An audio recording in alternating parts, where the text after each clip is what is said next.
আসসালামু আলাইকুম। সপ্তম শ্রেণীর প্রিয় স্টুডেন্টরা, পরিমাপের চতুর্থ পর্বে তোমাদেরকে স্বাগতম। আজকের পর্বে কথা বলবো ৯ নাম্বার অঙ্কের সমাধান নিয়ে। ৯ নাম্বার প্রশ্নটা হচ্ছে প্রতি মিটার ১০০ টাকা ধরে, তার মানে ১ মিটারের দাম হচ্ছে কত টাকা? ১০০ টাকা। ধরে ১০০ মিটার লম্বা ও ৫০ মিটার চওড়া একটা আয়তাকার পার্কের চারদিকে বেড়া দিতে মোট কত টাকা লাগবে? প্রশ্নটাকে ভালো করে বুঝতে হবে, তারপর সমাধান করতে হবে। কি বলছে যে প্রতি মিটার ১০০ টাকা ধরে, তাহলে এখান থেকে বুঝতে পারতেছি যে ১ মিটারের দাম হচ্ছে ১০০ টাকা। তারপর কি বলছে ১০০ মিটার লম্বা ও ৫০ মিটার চওড়া। ১০০ মিটার লম্বা মানে হচ্ছে দৈর্ঘ্য ১০০ মিটার, ৫০ মিটার চওড়া মানে হইল প্রস্থ ৫০ মিটার। একটা আয়তাকার পার্কের চারদিকে বেড়া দিতে কত টাকা খরচ হবে?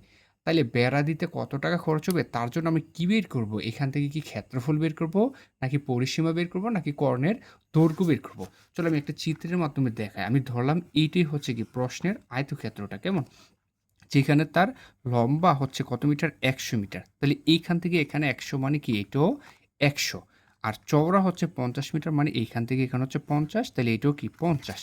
এখন বলছে কি এই আয়তাকার পার্কের চারদিকে বেড়া দিতে কত টাকা খরচ হবে? তার মানে বেড়াটা কি দিব? বেড়া হচ্ছে আমরা কোথায় দিই? চতুর্দিকে দিই না? আর এই যে চতুর্দিকে ৪ বাহুর যে দৈর্ঘ্য, ৪ বাহুর দৈর্ঘ্য হচ্ছে কি আয়তক্ষেত্রের পরিসীমা। তার মানে বেড়া দিতে কত টাকা খরচ হবে তার জন্য আমাদেরকে প্রথমে কি বের করতে হবে?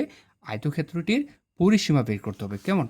তাহলে দেওয়া আছে লম্বা হচ্ছে কত দেওয়া আছে? ১০০ মিটার, যেটাকে আমরা দৈর্ঘ্য বলবো। আর চওড়া দেওয়া আছে কত মিটার? ৫০ মিটার। এখন আমি কি বের করব? যেহেতু চারদিকে বেড়া দিতে হবে, আর চারদিকের যে দৈর্ঘ্য সেটাকে বলা হয় আয়তক্ষেত্রের পরিসীমা। তাহলে আমরা এখান থেকে পরিসীমা নির্ণয় করব। পরিসীমার সূত্রটা কি পড়ালাম? আয়তক্ষেত্রের পরিসীমা নির্ণয়ের সূত্র পড়েছি কি যে 2 ইন্টু দৈর্ঘ্য যোগ প্রস্থ, 2 ইন্টু দৈর্ঘ্য যোগ প্রস্থ। তাহলে 2 ইন্টু দৈর্ঘ্য, তাহলে দৈর্ঘ্য মানে কোনটা? লম্বা যেটা থাকে, অর্থাৎ লম্বই হচ্ছে কি দৈর্ঘ্য। তাহলে দৈর্ঘ্যের জায়গায় কত বসাবো? ১০০ প্লাস প্রস্থ মানে কি চওড়া কত মিটার? ৫০ মিটার। তাহলে 2 ইন্টু ১০০ আর ৫০ হচ্ছে কত? ১৫০। ১৫০ মিটার, ১৫০ মিটারকে ২ দিয়ে গুণ করলে আমরা পাচ্ছি কত? ৩০০ মিটার। তার মানে আয়তক্ষেত্রটার পরিসীমা হইল ৩০০ মিটার। এবার প্রশ্নে কি দেওয়া ছিল? প্রশ্নে দেওয়া আছে যে প্রতি মিটার ১০০ টাকা ধরে, তার মানে ১ মিটার বেড়া দিতে খরচ হয় ১০০ টাকা। তাহলে আমি কি লিখলাম? যে ১ মিটার বেড়া দিতে খরচ হয় কত টাকা? ১০০ টাকা। তাহলে এখানে আমি টোটাল কত মিটার পাইছি? ৩০০ মিটার। তাহলে এখানে কি লিখব? যে ৩০০ মিটার বেড়া দিতে খরচ হয় ১০০ গুণ ৩০০। তাহলে ৩ আর ১ গুণ করলে কত পাচ্ছি? ৩ ওকে ৩, এখানে ২টা শূন্য আর এখানে ২টা, মোট কয়টা শূন্য? ৪টা শূন্য। তাহলে এখানে কত পাচ্ছি? ৩০,০০০ টাকা। তার মানে এই আয়তক্ষেত্রটা বেড়া দিতে মোট কত টাকা খরচ হবে?